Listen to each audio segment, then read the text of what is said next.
దేవుడు సాతానుకు సాక్ష్యం చెప్తున్నాడు. ఇచ్చి ఆయన గురించి అయితే నాకు ఇచ్చి మహాపురు కాతే తాను సాక్ష్య వెసినిసి తాను 2వ అధ్యాయం 5వ వచనంలో కూడా చెప్తూ ఉన్నాడు. 2వ అధ్యాయంలో పాంచుతవే తాను వెసి మనిషి నువ్వు విడువని దేవుడు అని.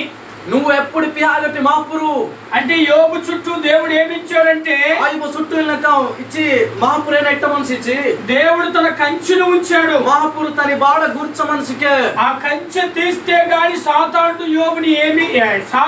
యోబుని హానించలేకపోయాడు. যদি এমটি మణిగట్టినక బాడో రెత్తిదే తప్పైనక తర్వాత ఆయిబోకి సాతాన్ ఏనక మోసి కనుక అక్కడ సాతాను సాక్ష్యం ఇస్తున్నాడు దేవుని కోసం. సాతాన్ అతనిక ఇచ్చి మహాపురు గురించి సఖ్య వెసి మనిషి నీ కంచె ఉంది యోబు చుట్టూ, నీ కంచి మన్నెళ్ళక ఆయిబో చుట్టూ, అందుకే యోబుకి ఏ హాని రాకుంటుంది. ఏతికి ఆయిబోకిళ్ళకి విపదని గట్టే ఓ మొంగని గట్టే వాయిలే.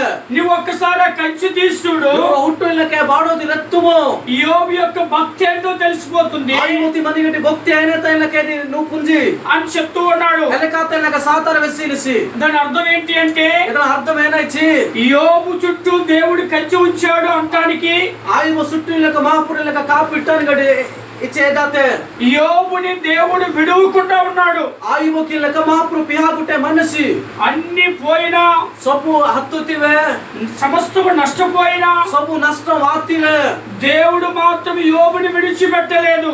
ఆయిబోకి మాత్రం మహాపురు పరిత్యాగ కాలోసి. కారణం ఏంటి అంటే కారణం ఏనా ఇచ్చి యోబు కూడా దేవుడిని ఏం చేయాలంటే ఆయుబోకి వెళ్ళక ఇచ్చ ఆయుబోవే మహాపురికైనా కాలోసి విడిచిపెట్టలేదు, పిస్సాలోసి. అందుకే కదా మనము ఏతకి మారో యోబు గ్రంథం 42వ అధ్యాయంలోకి వచ్చినప్పుడు ఆయుబ పుస్తకంలో 42 అధ్యాయ వాని పూర్తికి అయ్యో ఆ యొక్క దేవుడు ఆయన జీవితంలో గొప్ప ఆశీర్వాదం ఇచ్చాడు. మహాపురు ఆయుబ జీవితం తిల్లక మహాపురు గొప్ప ఆశీర్వాదం గట్ట ఇతిసి రెండంతలుగా ఆశీర్వదించాడు. కూడా ఆశీర్వాదం లక ఆయుబకి ఇతిసికే. కారణం ఏంటి అంటే కారణం ఏనా ఇచ్చి యోబు దేవుడిని విడిచిపెట్టలేదు. ఆయుబ తిల్లక మహాపురికి పరిత్యాగ కాలోసి. కష్టం వచ్చింది, కష్టం వాతే నష్టం వచ్చింది, నష్టం క వాతు సమస్తము కోల్పోయాడు. సమస్తలక పరిత్యాగ యోబు భార్య అంటుంది ఆయుబ డొక్కిరి వెస్సిమనే ఇంకా నీ దేవుని యథార్థత విడిచిపెట్ట నీ స్వరణంతా నువ్వు పరిత్యాగ క్యోదికి నీ దేవుణ్ణి దూషించి నీ మహాపురికిళ్ళక నిందా క్యానా చనిపో అని చెబుతూ వచ్చింది. హాహారము జాతిలక ఆయుబుడక్కి వెసిమనే. ఇలాంటి పరిస్థితుల్లో ఇలాంటి పరిస్థితితో యోబు భార్య ఆయుబుడక్కిరి దేవుని విడిచిపెట్టిపోయింది.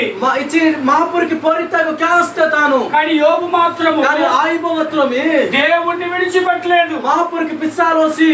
అందుకే కదా ఎదాదకితో యోబు జీవితంలో జీవితంతా దేవుడు విడిచిపెట్టకుండా మహాపురికి పరిత్యాగ క్యాగుటే యోబుని ఆయుబకి రెండంతలుగా దుయ్గుణం లేకి ఆశీర్వదిస్తూ వచ్చాడు.